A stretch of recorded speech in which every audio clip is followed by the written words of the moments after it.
Jim Conley. Jim Conley is going to initiate a discussion about using technology in everyday life. Jim has been interested in technology since he was a little kid pedaling his bike to the nearest Radio Shack to play on the computers there. And he combined his passion for technology with an interest in education. He earned his master's in education with a focus in technology from Harvard. And now he works at Google, that ubiquitous thing that's is all in probably everybody's life every day. He's the global head of sales training. And we at AN are really excited to have him do his first presentation for one of our conferences. And I'd like to give you this little wow, token of you don't even know what I'm going to say. It would be terrible. Well, thank you so much.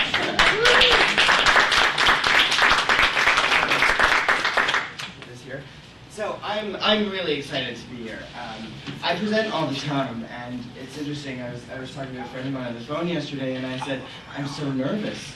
And he said, yeah, but you present all the time. And I said, I know, but not to people with nystagmus. So this is a very, very special crowd for me, and an amazing place to be here. So thank you guys for coming into the session. I'll tell you a little bit about myself. So I think it's interesting when we hear people speak, wonder like, do they have it, or is it their sister who has it? You know, I don't know. So I do have nystagmus, which I used to call congenital nystagmus until about now. I know. And I was born in Kansas City and grew up there and went to elementary school there and started junior high. Then my folks moved to Maryland, so I went to high school in Maryland. I'm trying to think of something I had to say about the nystagmus. I don't know what to say. I have it. Period. The end. I used to drive, which is probably why I'm not in the driving session. And I sort of self-selected out of driving after a few years, and a few fender benders decided, I don't really think this is for me. But I have, as Connelly was saying, been interested in technology for a while. And I want to, how long do I go for? About 11 to 20. Okay, we haven't got a ton of time. So, is it okay can you hear me if I go to the side? That's a long time. I want to talk about a couple of things. First of all, I wanted to sort of set expectations for what I want to get and give out of the presentation. One of the things I was thinking about in preparation was that we live very much in a post-Google world. I do work for Google, but we live in a post-Google world where when I thought about the topic of using technology, the first thing that I thought was gathering all these resources, and the end, it would culminate in a great big handout, right, where you would find out where to get large print books and things like that. And the more I started doing that, and I started looking up those places and gathering those resources, I thought, this is ridiculous. I'm just going through an exercise where I'm typing in a search and I'm putting in what Google says is the answer. And I thought, I don't think that's going to be really helpful. That might have been helpful 10 or 15 years ago, where you would come to a conference like this and really want to know, where can I get a CCTV machine? But it's not that way anymore. These things are already available. So I thought the best use of our time might be actually, as Dr. Hurdle said, that vision isn't just about acuity and about reading an eye chart, but it's about the vision that you have in your life. And I thought what would be more helpful probably would be to share in those experiences of life what we're all using and learning a lot from each other. So I thought I'd do this and I'd kind of crowdsource. So what I'll be doing is sharing some tips that I've collected and experienced myself, but then I also wanted to make this kind of a discussion where we could talk together about how we get by. And I've chosen to break it out in sort of 3 areas. I thought at home, at work or school, and when we're on the road, when we're traveling. So I thought I'd break down technology into those sort of 3 areas and how we all use them. The other thing I wanted to say, just for starters, is that there are 3 big things that have happened in the world in the last couple of years that have actually been very good things for people like us sitting in this room. And those 3 things, first of all, I'd like to thank everyone who is a baby boomer, because they're getting older. And I'd like to thank them all, because as they get older and their vision diminishes, we're all lucky because they have huge market buying power, more than any of us ever have. So they're actually creating a market for things like the large print books, things like technologies that make it easier for them, we all benefit from. So we're really lucky in that respect. The second thing that's happened is that fact that cameras are ubiquitous these days, and digital cameras and self-focusing cameras. We probably all have phones that have cameras on them, and many of us have smartphones with cameras. These cameras and this proliferation of this technology and cameras, we all benefit from as well, and we'll talk about how in just a second. And then the third thing is we live in the world of apps. And we live in the world of apps. I have an iPad that I can show you some different apps.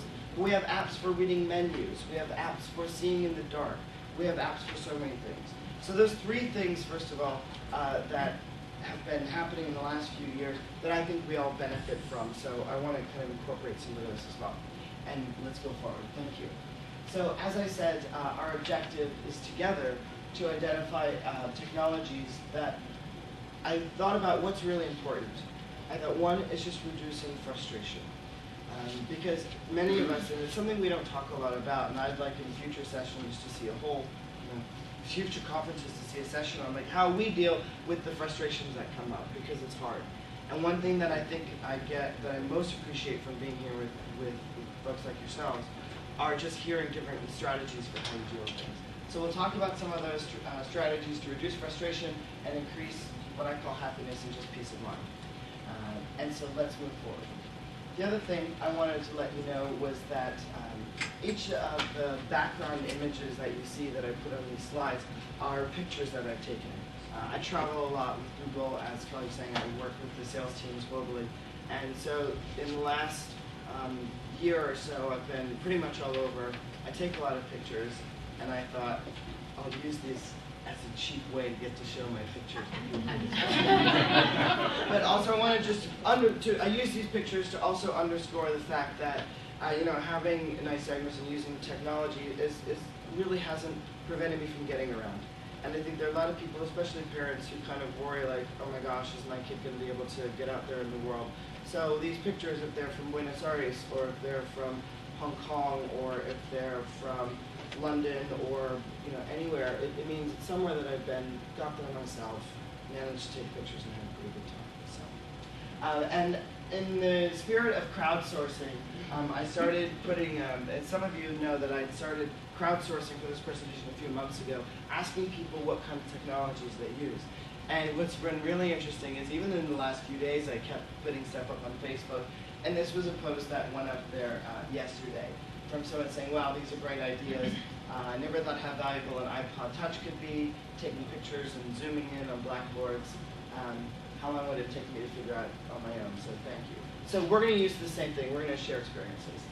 So at home, oh yeah, this is just a picture from my house. At home, and that's my bedroom. So at home, we want to relax. So we'll just go to what some of the different things that people have mentioned they use are. So does anyone here use a CCTV? A CCTV, and what I've kind of discovered it is it's like you put something down under a camera, and it will project it onto a screen. So it's almost like if any of you, did anyone, first of all, I guess it's interesting to give this presentation. I wanted to get my hands on it, but did anyone use microfiche or large print books when they were in school? Right. Did you have the microfiche reader that you put the thing in and it showed up on the screen? That's sort of what a CCTV is like, except it's just a normal camera. Now, any of these things, and I'll send out some resources afterwards, but I haven't done this where we're going to go through to the technology. We're going to just talk about what people use. So, also people at home use lots of different magnifying glasses, large print books, a monocle for TV. Does anyone use a monocle? This is great. So this is an example of a monocle that I got from the doctor a long time ago. And you can just put it on and, oh wow, and I can really see what people's faces look like. But I took that off. Yeah, do you have experience using that? Oh, you have one as well? I was using it in Dr. Hurdle's presentation. I can't read that screen. Are you kidding? It's too far away. I know, someone's got to talk to him about those black letters on blue background. He's killing me. So, yeah, right. Just give it to me for like 20 minutes before you go on. But I'll tell him that in 2 years. Yeah. So I actually use one of these when I'm, if I love watching television, and normally like I'm like this close to the television, super close. But sometimes I'm actually tired and I don't want to stand in front of that television, which you would not believe I have watched entire episodes of many shows just like standing about a foot away from that television. But when I want to lie in bed, I'll use a monocle. And someone actually gave me a great idea, which is using magnifying glasses, but I can never find one. And the person said, I buy lots of them, I put them all over the house so that there's always one close by. What a genius idea. Like, why didn't I think of that? And went out and bought three or four of them.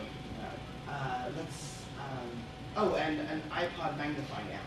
So I'm not sure if people are aware, but if you have a smartphone, and these are coming down in price, it used to be prohibitive to say just go out and get one of these, but you can get smartphones for, for some plans for as low as $50, $60. Many smartphones will have a camera, and they often will have magnifying glass applications.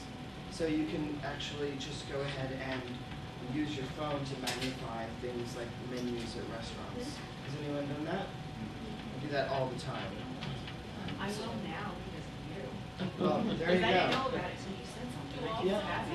Magnifying glass. So if you have an Android or an iPhone, both of them have magnifying glass apps that you can download, and they're amazing. And then what happens is I have people at restaurants who are like, I need that too. Like they don't have to find it, they can create the menu. So that's helpful. And let's go to the next slide. If you don't mind. Great. That's me. I look kind of like halfway invisible. But the other thing that people want to do at home is they want to connect with the outside world or with their families. Does anyone use a Kindle? Great. And what's your experience like using the Kindle? Damien, I know you just got one. I mean, thanks to this lovely lady, am I right? I got it for last year, and I love it. I mean, not only is it much easier to read, the large type, but it's really good with glare. I mean, you can read it outside, the sunlight. That's often the criticism there are of certain tablet, like iPads, etc. But really enjoy it. Yeah. I don't have a note. Please. I have my 8-year-old has Okay, sex, yeah. and she's reading it now. It's a second grade, the Pringles we have. Yeah. You can't find any books for a second grader, they're large print. And you do, when they send them to you, she goes, that doesn't look anything. When they sent me the books when I was in school, they were like, does anyone remember? They were like Yeah. this big. They were so huge. Yeah, huge. Someone asked if anyone had experience with the note. I had a I question. did, I just. Yeah. How large does the print get on the Kindle? Pretty big. It gets very big. Now I know Brooke probably would need very big. Yeah, she needs like 76. Oh, you could do 76. I think so. Yeah, I Yeah. think. Because right now we do Bookshare, and we just set the fonts where we should read the books, but they're not always the books you like to read. Nothing over the Harry Right. She's ready. Yeah, it's considerably large. And the thing I enjoy, I mean, I would often get, even with regular sized books, I would get tired very easily reading. I zip through books now. And the Nook is very similar. I mean, the functionality is very similar. It's not. I don't think the font is big. Really? No, that's the one criticism I've heard. Oh, You really? get illustrations for me. You Well, do that get was what, illustrations. I would just, like, go to the store, like, you know, try it, that's what we did buy it.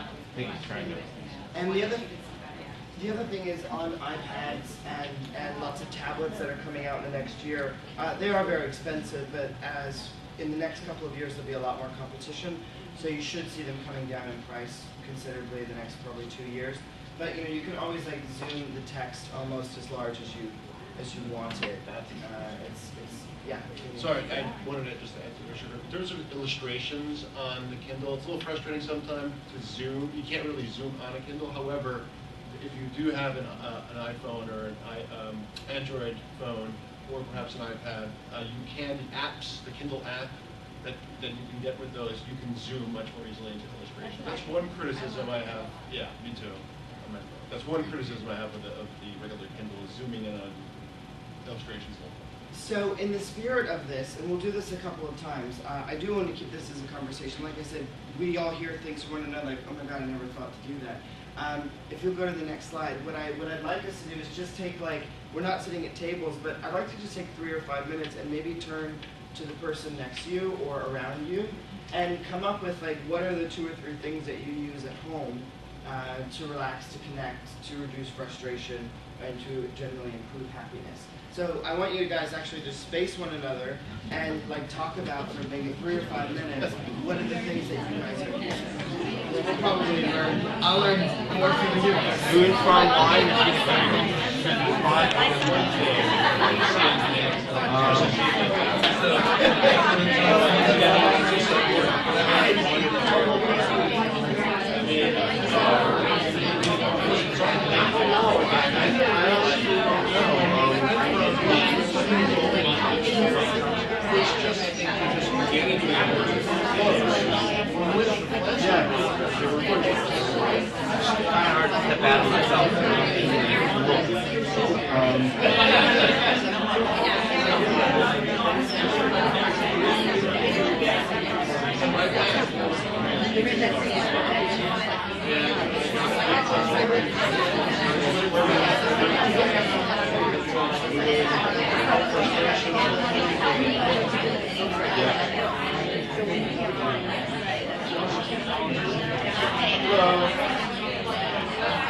I don't think they called carabin.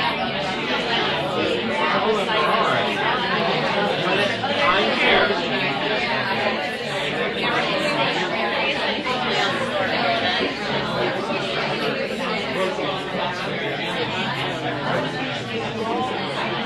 I know that one thing that I have to be very careful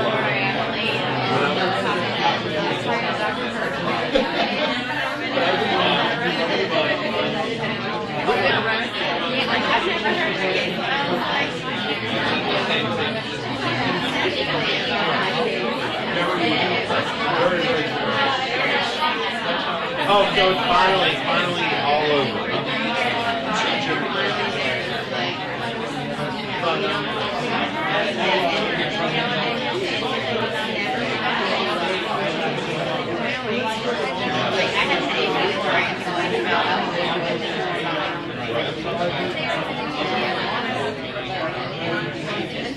What a man.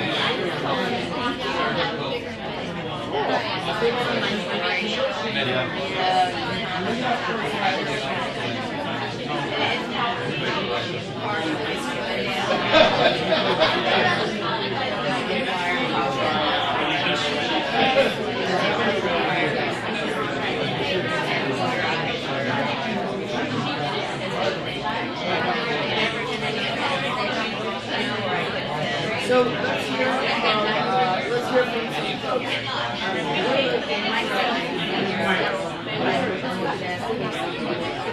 So one of the things that I wanted to bring up, and it's sort of a sensitive subject, is it's great that we can come here and that we can share and find out about these things. One of the things that as I said in the presentation, we want to reduce frustration and increase happiness. I don't know if this is everyone's story, but it's mine. And that there are sometimes when I know there's a certain technology that I could use, but sometimes I don't. And sometimes, for instance, it can be embarrassing. I can not want to admit that I have this problem. I can feel shameful about it, so it will stop me from using things. And the reason I mention that is because I want us to have an environment where we can be open and talk about those things too.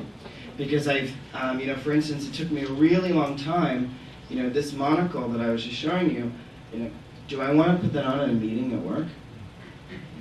Am I going to be embarrassed or ashamed, or what are people going to think? So learning about being an advocate for yourself and being in a group of people that can talk about that, I think is important. So I want to just bring that up and put it on the table. But let's hear from you guys that, knowing these technologies are out there, we have to know that it's okay for us to use them. And so let's hear from, what are some of the things that you guys are using at home that maybe wasn't out there that you want to share? So who's got some ideas? I heard you all talking, so. What were them? Yeah. Digital cameras. Okay. Yes. I've found that the zooming, function on a digital camera really can help me see stuff that I can't see otherwise. Yep, and I have a note on that as well. I don't know if that was I'm sorry, I was late, so I No. I missed it. No, we'll talk about that. We'll talk about that too. But what she's referring to is taking a picture of it. And I was going to talk about that when we're on the road section. But taking a picture of things and zooming in. What else do people use at home? Yeah, sure. Sometimes when I'm looking around a document, or maybe on some web pages, the contrast isn't real good. But if you block the text, it changes around the color scheme, and sometimes it can be very, very helpful to see the letters in a different contrast. So highlighting text if you're reading online. Or copy and paste into Yeah. Microsoft Word. Or copy and paste into Microsoft Word. Yeah. And you can also set your computer so that it's on a large font and with a dark Right. background with light letters. Mm-hmm. Yeah. And sometimes that'll help you. Some of the websites are formatted and written in a way that won't work. Yeah. Like you won't be able to see any of the words on it because they've forced the letters to be black. So Yeah. if the background's black, you won't see the letters. But it isn't, if you're having trouble. And you can do that on the iPhone too. You can set it so that the contrast is different. What else at home? Like how do you guys watch TV? Like do you sit close? Do you have visual? I sit pretty close. Tricks that you use? Yeah. I have like a chair that I put really close. Like it's pretty high up, so I just use that. Okay, I'll tell you a secret. Do you see this chair? I move it right up there until I can put my feet on the credenza, and that's my ultimate me time. I'm actually watching TV so I can see it. So that's what I do. What else do you guys do at home? I got a really low tech thing I use, my thumb. If I'm trying to read something especially a long list of numbers or serial numbers, something like that, simply putting your number, your thumb across it, and reading letter by letter as you move your thumb across will help you a lot because with the stagnates, they all tend to jump together. You can't remember was it 6 first or second or something like that. You just going one by one. It's so much easier to see. Especially do that once you hit 40 anyway. Along what Joe said, when there's like multiples of one number in a row, I find I have to turn my hand sideways. And I've talked to other people besides that. I'm like looking like this. Oh yeah, I do that turn the too. page That's right. sideways, Yeah, and you can count them a lot better. Yeah. Yeah, I do that too. I And sometimes the phone. go like that, or if I can't tell, on a credit card, is it a 3 or a 5? I'll go just turn it the other way. But for the record, the IT department really doesn't like it when you pick up your monitor and Now, there are some people who have young children at home. So what are things, if you're parents, are there things that you've noticed your children like to do at home that you can facilitate, or there's technology that you use for your kids? What do people have? Yeah. Well, I don't have kids, but I think lighting is really important. I have Great. bright lights all over the place. Great. Yeah. Great. Yeah, that's a good one. Yeah. I didn't learn it for myself, but my nephew also has nystagmus, and his mother allowed him, not that we all want to encourage video games, but when he was little, she would allow him to use the video games for the hand-eye coordination. And it was wonderful. I could not believe, I want to do it, because I couldn't believe how, I didn't get to see him for like a year, and his visual acuity, not the black and white Right. letters, but just what he used to see when I was with him, and we would say, do you see that? If you look this way, and that kind of thing, then it was like he was seeing things that he hadn't seen before, and I really think it was having that hand-eye coordination and working hard with the video. And what were you going to say? I was just saying, use my kids. I use my kids that have good vision.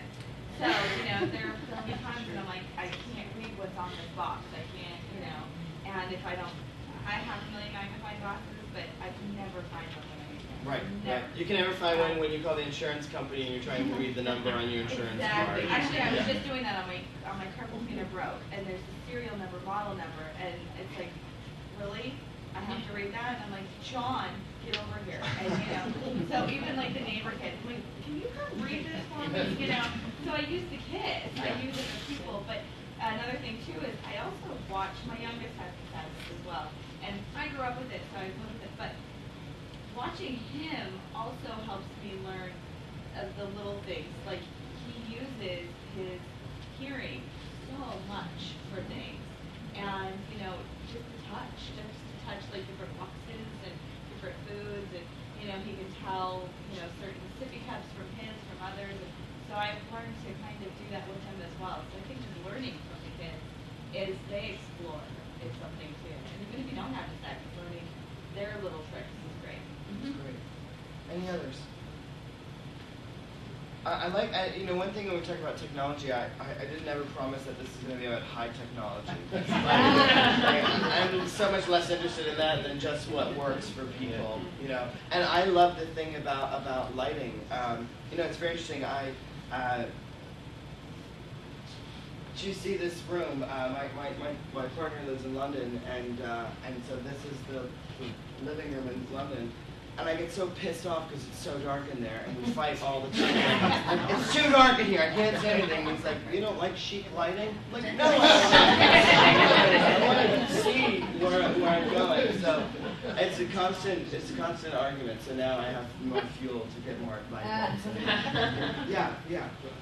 As far as TV watching goes, my husband, it wasn't me that insisted on this. My husband insisted on getting a 47-inch flat screen TV. Ooh, good thing. That is actually really helpful. They are coming down in price so much too. That's great. Yeah, someone was going to say something. Yeah. As far as lighting, I don't know.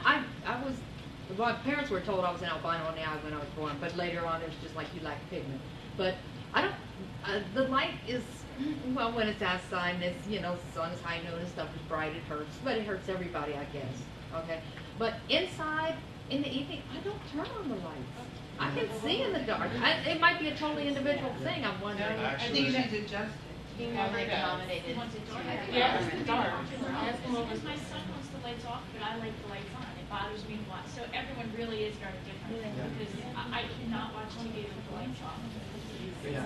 And if I'm reading, I actually need a lot of light. You know, I need a lot of light. So I would think, you know, also for if you have kids, just like to check with them on like what lighting they prefer. Like, do you like it this way or that way? You know, just listen to them. So I know I used to be able to read much better, but these days I find I have to have a really bright light on whatever it is I'm reading. So I have a little hook on a light that has a hook on it that I put on the side of the bed. And it doesn't look chic, and that way I can put it away. Really, I thought you had a forehead lamp. Oh, yeah, I have a forehead lamp. What do you mean, No, but that's a good point. Book lights. I have like several different kinds. I have one for when I use the Kindle, one for when I have a regular book, especially reading in bed. Even I've noticed I've even used it in the living room. It just helps to project the light whenever you're reading, which even in a bright room, sometimes it helps just to have that kind of. I'm another one of the people that really needs the light, and particularly what I like, it doesn't have to fill the whole room, but just directed light, and it depends on, you know, incandescent actually tends to be better than fluorescent. The other thing I really have gotten attached to with what I do for work, which is sometimes out doing repair work and underneath houses and things like that, is these little headlights that you can get for riding bicycles or look like a miner or something like that. And I pretty much wear those a lot, you know, when I'm working around, because I can direct the light exactly where I want it to go. That's great. That's great. And you know, going back to one of the things I said earlier, it's my real hope, and it's even my goal for myself, is that, you know I need light to read, and then do I walk by a light store every day? Do I go in and get one? Sometimes I don't. So I think, you know, one of the things that is my goal for this session for myself even is to take some of these things and actually put them into action. So okay, I'm going to do that. Another thing is there's an organization that I used when I was in school, which was 10 years ago, called Reporting for the Blind and Dyslexic. And I know that when I was using it, they gave me this like 4-track player and would send me these like tapes and stuff. But I think they've probably advanced in technology now, and so that's another option for me that like I couldn't do the 500 pages a night of reading in college, just couldn't do that, and so I would get my books in audio form. Great.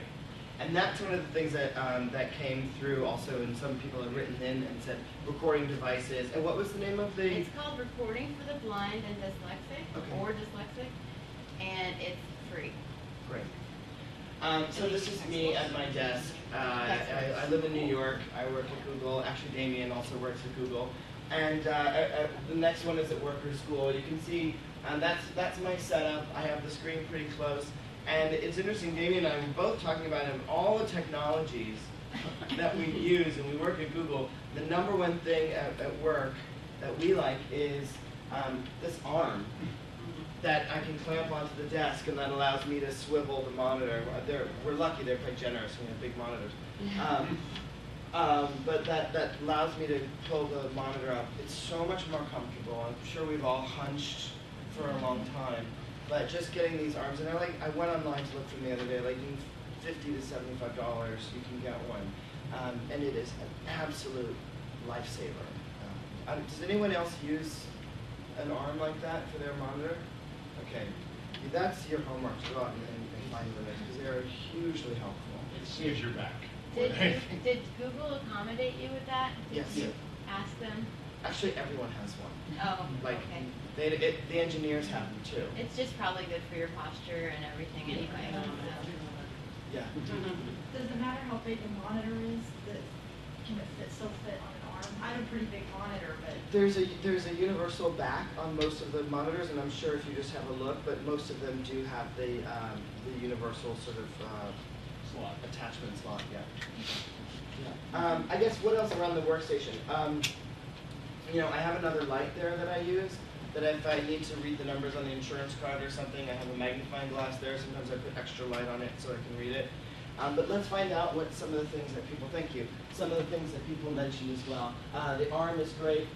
Getting as big a monitor as we can find. I'm a big fan. I have a smaller one at home. I'm really saving up my pennies, and I'm gonna go get a bigger one for home as well. The magnification on Windows 7, and now we can talk a little bit about the computers and magnification. I think there's a couple things that I can show you. But Control Plus on the Mac, and I'll show you how that works. Thanks. I'll just show you. If we, both Windows and Macs have something that you can zoom this screen quite easily. In the case of a Mac, if I hold the Control key and I put 2 fingers up, it goes like that. So if on this trackpad, I hold the Control and I just do 2 fingers up. wow. Bring it in, just like that. And this is one of those things, guys, where I used to feel at work, I didn't want someone looking over my shoulder, or, oh my God, seeing how big I make things. I'm so over that now. I'm just working too hard, I don't care. So I will find that sometimes, especially I work a lot in PowerPoint for my job.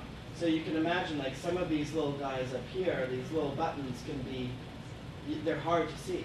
So if I'm not using a big monitor, but if I'm just using my computer, I will definitely, even like if I wanted to make some edits here, come in and so, okay, I can see that very well. Okay, yeah, let me just change the font on that, for you guys. Windows machines can do it too. And the one thing that someone had mentioned also is a program called Zoomtext. Does anyone use Zoomtext? It's amazing. Do you want to talk a little bit about it? I used to use it. I don't use it as Okay. much anymore because I have a Mac and I just use You do that. Yeah. demonstrated. Because sometimes I found Zoomtext has a few bugs still, and sometimes it jumps around. And I just prefer using Yeah. So Zoomtext is a program that a lot of people use, and it has a couple of different capabilities. One is you can just magnify a portion of the screen. You can go line by line. It'll also read to you. You can highlight text, and it will actually speak it to you. It's called Zoomtext. It's by a company called AI Squared, and it's easy. Again, we're in the post-Google world. This presentation will be available. Just Google Zoomtext, and a video comes up with the demonstration you're going to watch. One thing that's nice about Zoomtext is you can one license and use it as many computers as you need. So I used to have it on my own computer when I worked at various computers at work. Yeah, that's something else that people mention too. Yeah. When you wrote Windows 7 magnifier, was that anything different than the previous, like, because I know I had XP, now I have Windows 7, but I'm wondering, is there something different? No, the person who wrote it in just said that they used Windows 7 Magnifier and that it was really good. Do you know what it is? Like, is it just when you hit control and like scroll up or down? They give the Does example. anybody know what it is? Yeah. On Windows, if you right click and then you use the scroll on the mouse. Yeah, that's how the same. That's the scroll. It gets Okay. real big. Right, so it's similar. And we're lucky. I mean, it used to be. Remember, guys, we used to have to learn. I don't know about you, but like when I used Windows, I had to learn how to like reconfigure the whole thing, and like I would have to go in there and get in the control panel and be like, okay, I want the button window to be this big, and I want the remember like having to do every piece of it. Well, and because the baby boomers, thank God, are getting old, so they have to make all this stuff a lot easier for everybody. Thank God for that. It's made my life a lot easier. Okay, so the one thing, getting back to some of these tricks too. Somebody had written in and said that she used her iPod Touch and would take a picture of the blackboard and embiggen, which is my new favorite word, pinch it to blow it up. And so I can show you, it's another trick too on that. One of the things that I do is very often when, I don't know, that's a movie I was watching, that's not is one of the things that I do is actually I find that I take a lot of pictures at work, and I take pictures of things like the conference room whiteboard if someone's making notes. And I don't have any of those pictures on this because these are vacation. I don't want to see about my vacation. But you know, you can take the picture and then you can. What is that working? You can you can just pinch and zoom in. Wow. And it's really astonishing. You know, I'd never be able to read the license number on this car, but I could pinch it in, and it's BP23721. It's a miracle, but I can. I do it grocery shopping.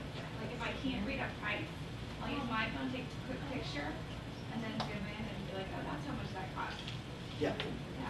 Yeah. And the other thing I brought my camera. Now this is more like when I'm on vacation, but I travel a lot, so I'll be at an airport, and especially some airports, you know, they have the screens that say what gate the flight is in, and it's like, oh God, here we go. And you know what, it's fine to ask somebody, but sometimes I can only do that 150 times a day before I just can't do it anymore. And so, you know, having the ability to say, you know what, there it is, take the picture, and just zoom in on it and go, okay, I'm at gate 15. That's one trick that I use all the time. It's really, really helpful. So let's do this. We need to work fast. Oh, thank you. We need to be. Did we look at those? Let's go back one. I'm not sure if we hit all of those. Recording device for classes, laptops for notes. Oh, you know, doing. I can just show you on the browser. There's a Google browser called Chrome. I know I work for Google. I'm a little bit prejudiced. It's the greatest browser, but it's pretty darn good.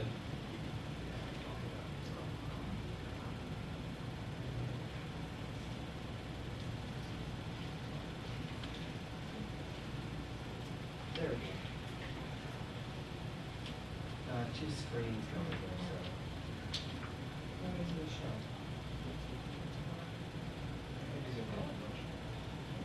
No, I don't. Please hold while I access that information.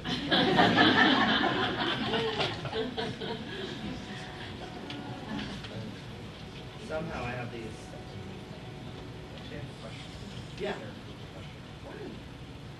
Chrome does not allow you to set an email file.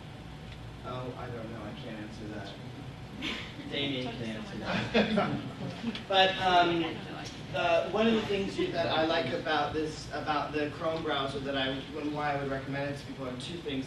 The first is that it's very easy to increase the size of everything by just pressing Control and the plus.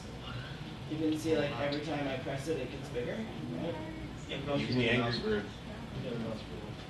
The mouse wheel too? That's what I was talking about before, the control of the mouse. Yeah. Yeah. On the browser. Yep. But the nice thing about Chrome, I think, Firefox as well, does Control and the plus. it does it a little differently. Like with Internet Explorer, I noticed that you have to it'll just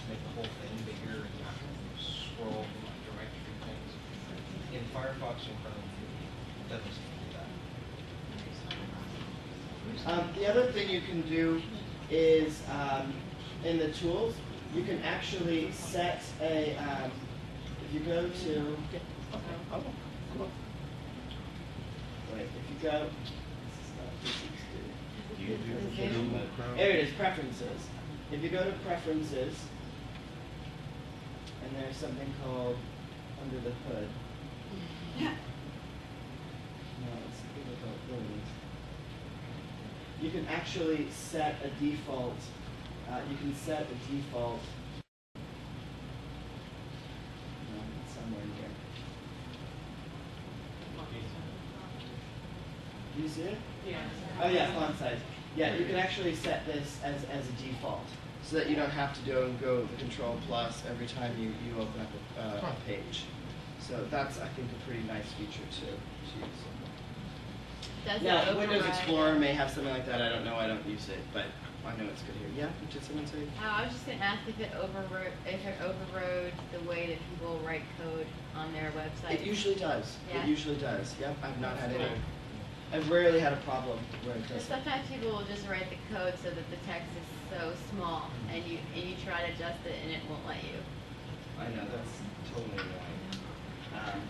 It doesn't usually, it usually is okay. Yeah. But I would like to find out, kind of again, let's just like 5 minutes, at work or school. At work or school, let's go again and talk, we only have about 15 minutes left, but you know what, let's do this. Let's say we'll do one more of those kind of group discussions, but let's do the on the road stuff, and then we'll do another one. Instead of two more. So on the road, that is the airport in, I don't remember where. Somewhere in Scandinavia. No, it's in Scandinavia somewhere. I don't know. Is it a wood floor? Yeah, nice, right? Nice airport. Somewhere in Scandinavia, Sweden or Oslo. So at the airport, you can take pictures of the gates. We talked about that. That's the #1 time saver. Other people use monocles, like the one that I passed around. The other thing is if you have an iPhone Touch or iPod Touch or an iPad, there's something you can do if you use the navigation on things like your iPad. Let me get there. Which one of these is navigation? I don't remember. Wait. Oh God, now I'm under pressure. It's too much pressure and I can't find it. Wait, I'll find it.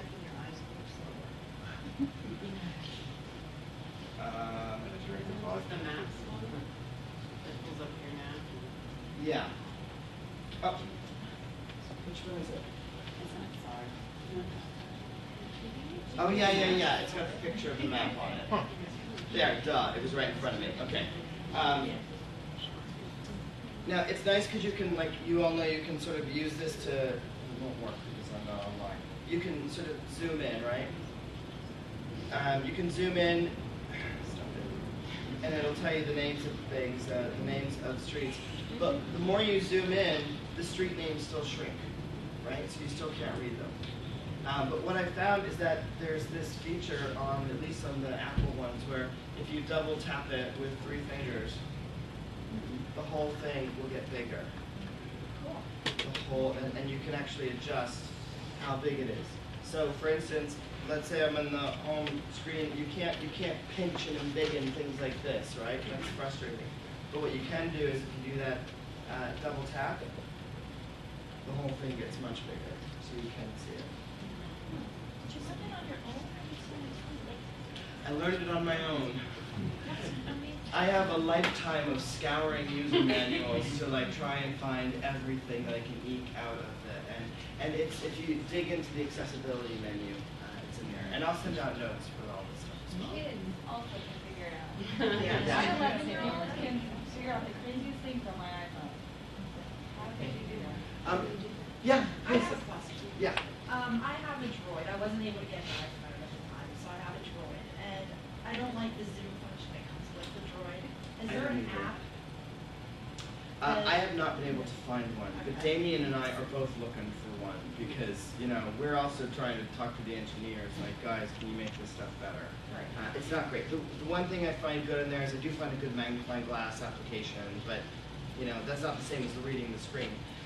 You can actually increase the font of the mail client so that you can read your emails much more easily. In fact, I just showed Damien Yeah, I last didn't even night. know until last night, because it used to be that was one of my first complaints about it. Okay. And I just learned yesterday. Yeah, and I can show you during the break how to do it too. I have a problem with text messages too that I can't read. Yeah, it's really hard. And that's why, like, on the iPhone is much better because you can do that double tap and it'll That's my increase next it. Well, I can't switch. I mean, I work there. I have to. But we're trying to sort it out with that. So what else? Oh, there's new technology. Again, as I was saying before, baby boomers, cameras, and apps are changing this for all of us. There are now apps on some phones that will actually tell you when to get off the bus. It'll say, your stop is coming up, you need to get off the bus. It's huge, huge. It's a nightmare for me riding the bus in a strange city. You know, and I have to have a monocle, and I'm like trying to go like, oh my God, was that Elm Street? And it's always, oh my God, was that my stop? You realize loud down there, you gotta get off the bus. Yeah, like, oh God, I gotta look back. It's terrifying. And so applications like that say like your stop is approaching, you know, are extremely helpful. And those aren't out widely yet, but they're coming out as well. So is that an app that helps Yeah. on your Android? Yeah, actually, it's going to be built into the system. Google Maps, yeah. And right into Google Maps app on your phone, it'll write it. Actually, I think it's already out. I wasn't sure if it was a It's certain cities, actually. They're rolling it out to various cities slowly. So look for that. And I do want to find out what driving. Someone had written in and said that they use orange tinted sunglasses. I was like, oh, so does my father. So blue blockers. As a baby boomer, do you want to tell us anything else about that? I don't know. I don't have the congenital disease. I notice when we go to football games, when it gets to be dusk, I'm seeing the football game a lot clearer with those blue blockers on. If I go like that, I see a big difference, and it's much clearer. So I don't know if it would be any help to you at all. That's what actually someone had written in and said that is used orange tinted was much easier for driving. What else? Yeah. I've also found that polarized sunglasses work a whole lot better for light sensitivity. Yeah.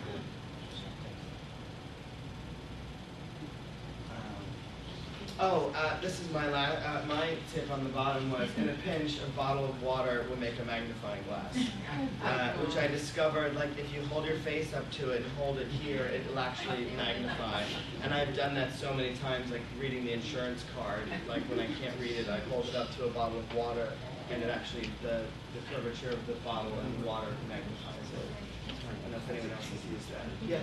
Yeah, I mean, one thing that I've used, she sees me use all the time, especially in restaurants to read a menu. Sometimes it's not even the size, but the lighting directly.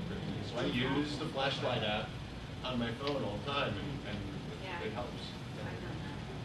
I have noticed if they have, well, I'm nearsighted, and if I don't have glasses, I'm not the one that's supposed to be prepared now. I just make a little hole in my finger and just close it, because I get kind of, it's just a little narrow thing, and I can actually read the letters. So I would be able to read it.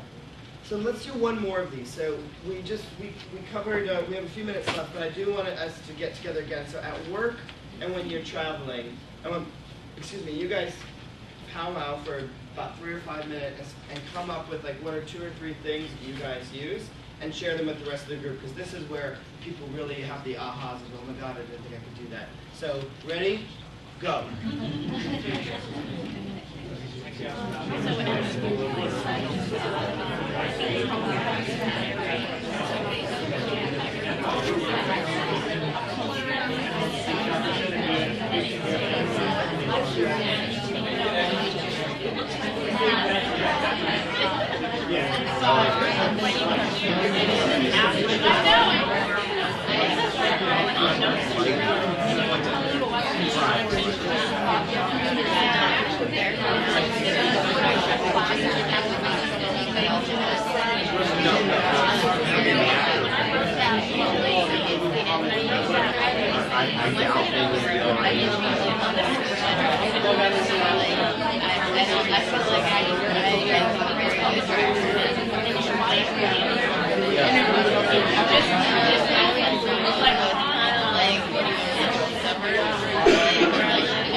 So we have about 10 minutes, so let's just take 1 minute and kind of wrap up.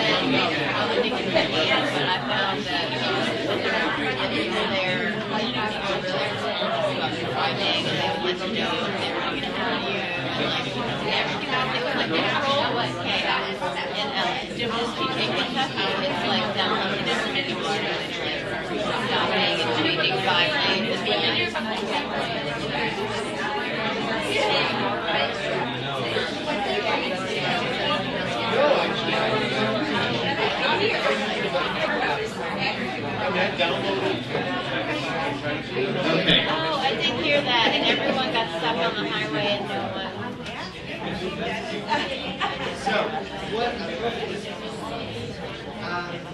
So what do you guys, actually, Kelly, can you show the thing that you showed us? You know what the official term for it is? I call it a telescope. So you look through this end, and there's a slide focusing on the other end, and it magnifies that, like I'd be able to see the numbers on that clock. I can tell there are numbers on that clock, but I can't read the specific numbers. But with this thing, I can read them. That's a 12. Or the gate, the screens at the airport that tell you your flight information. This is very helpful. Or when I'm waiting for a bus and I'm not sure which one is coming up, I just look in the direction of the bus and use the slide focus. Kelly, where did you get that? Through the eye doctor? Or? I got it through Blind and Rehabilitation Services in Pittsburgh.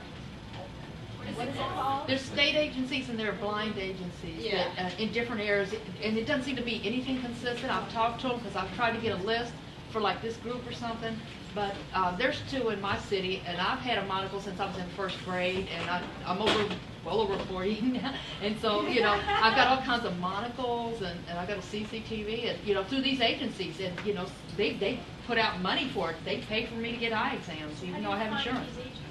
I don't know. My parents found where they found my parents with 3 kids that have nystagmus, you know, but And what should we be looking for? Should we be looking for like blind agencies, maybe Maryland, or agencies of the blind, Philadelphia? Yeah, it doesn't seem to be. Federation of the Blind, and on that website, they have a list of all the state agencies. Okay, great. So what else have you guys found that you're using at home or traveling? Yeah. So my son's in high school now, and last year we found, I think it's called a pulse pen. buy it on Oh, Amazon. yeah, I forgot about that. Oh, it's like you have a special notebook. It looks like a regular 3-ring binder notebook. But what it does is it records the lecture, the classroom, and you take notes regularly like you do. Right. And then what happens is you can recall, you can press on where you took a note and it recalls what it plays back what the teacher said at that point when you wrote that. So it's like a control lesson. Yeah, so it does exactly, yeah, so you don't have to listen to the whole class, you can go, I only need this part to re-listen to. Yep. So it's a pulse pen. I think it's a pulse pen. Yeah, it's Amazon pulse. sells them for about $99 and the notebooks you have to buy are about $7. What's the whole can of? I think it's a pulse pen. Yeah, I'll show you actually. I'll find it online. I use that at work. Yeah, it's great. Sometimes I'm talking to people and I do training, and so I'll be talking to the product development people or people who go like super fast and super technical. My job is to bring it all way down to the salespeople, so they have to do it, right? So I'll be in these meetings with the product people, and they're rattling off what this thing does, and I'll use one of those pens too, and I'll make my notes. And wherever, let's say that I wrote something like, YouTube homepage, right? If I click the pen on YouTube homepage, it'll start talking and it'll play back to me what was being said when I wrote that. So you can get it. So for students, it's wonderful. Thank you for bringing that up. I can't believe I forgot that. And actually, all my kids, the ones that aren't visually impaired, they all use them now. Yeah. They're great. It's called a pulse pen. And I can actually show you, I think I can show you online. That's great because when I was in college, I got Yeah, no, that's what I'm for recording my teacher's lecture. She was like, I don't want my voice recorded.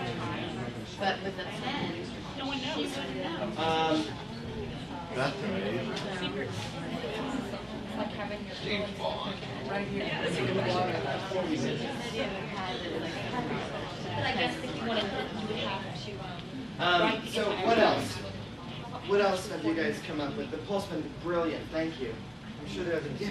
Well, this is a little bit different, but I was just talking to Damien, and I think that one of the things that I'm learning is that, first of all, I didn't think that I could get a benefit from the blind because I'm not blind, right?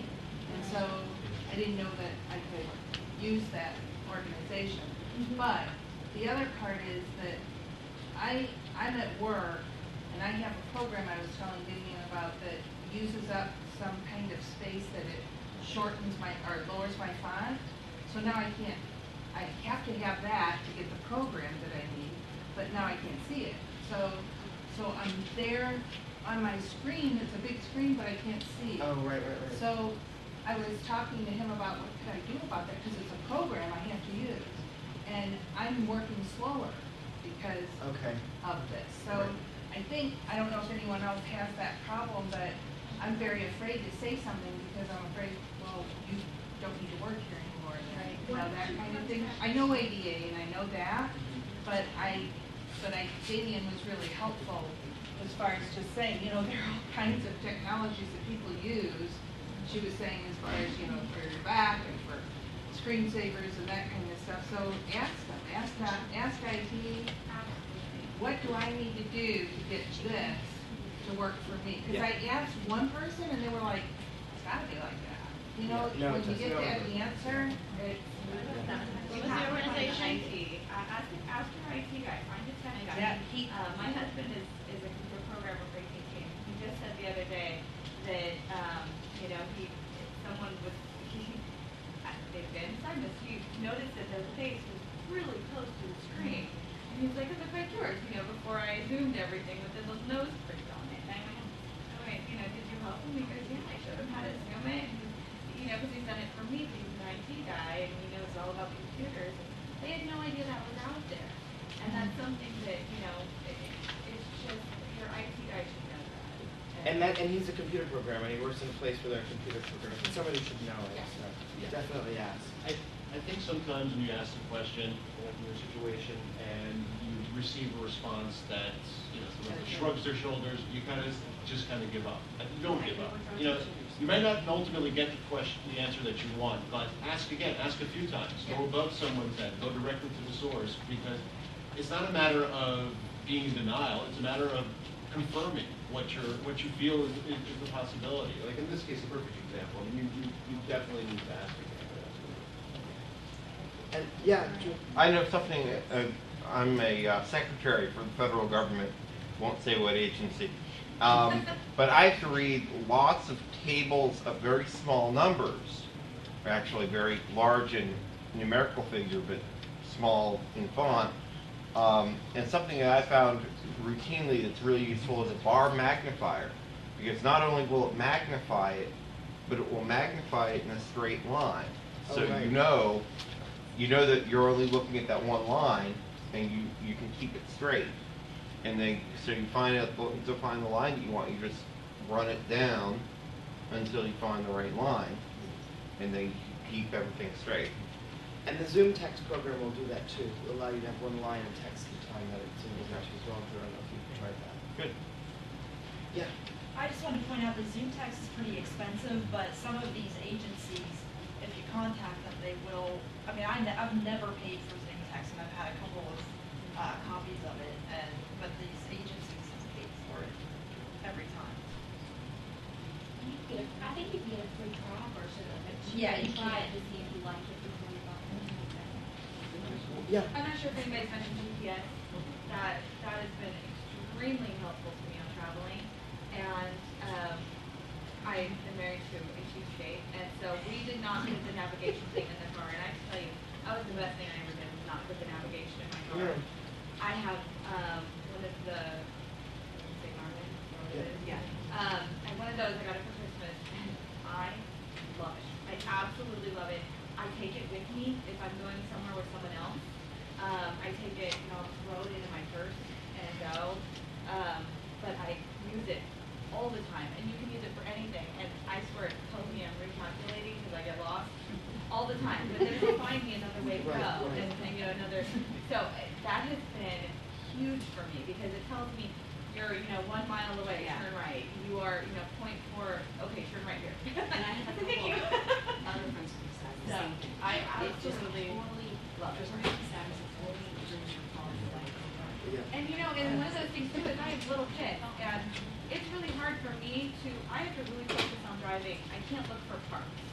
So Yeah. I can search on my thing for a park with a playground, and and be like, okay, park, playground, recreation, okay, soccer field, okay, I'm going next. And it'll take me to the nearest one, and I don't have to look around to find it. That's It great. takes me there. So, gas stations, retail shops, anything That's like great. that, that's really. Even if you don't use the navigation feature on the GPS, it's great just having the next street coming out where it tells you. And I cannot like street signs. I can't either Yeah. at all. I actually may even consider driving again now that there's the world of GPS. It is definitely, I do it all to speak, I mean, because I can't focus on the screen. And someone said I did a really big one, and I was like, I actually hardly ever look at the screen. The thing I do look at is online, it has the speed bump.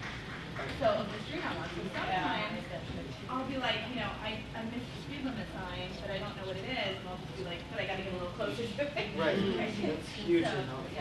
Jim, we need to wrap this up. It's time to move on to our next session. Okay. I hate to do that. I wish you guys could stay over Jim all day. Well, I know, I'm a party. Well, the last thing I was going to say, is I'd like to sometimes in sessions like this just to check in with yourself for a moment and think if there's one thing that you would start doing differently based on some of the stuff you've heard. Maybe one thing you'd stop doing. And maybe something that you've identified that you're going to continue to do that you're all ready to do to make your life more comfortable, to reduce frustration, and to increase your, as I say, happiness and peace of mind. So just register maybe that one thing, and I just want to say thank you. I've learned stuff here, which was one of my hopes as well, and I think other people did too. We'll send out some notes and some different resources as well, but thank you so much. Thank you, Jim.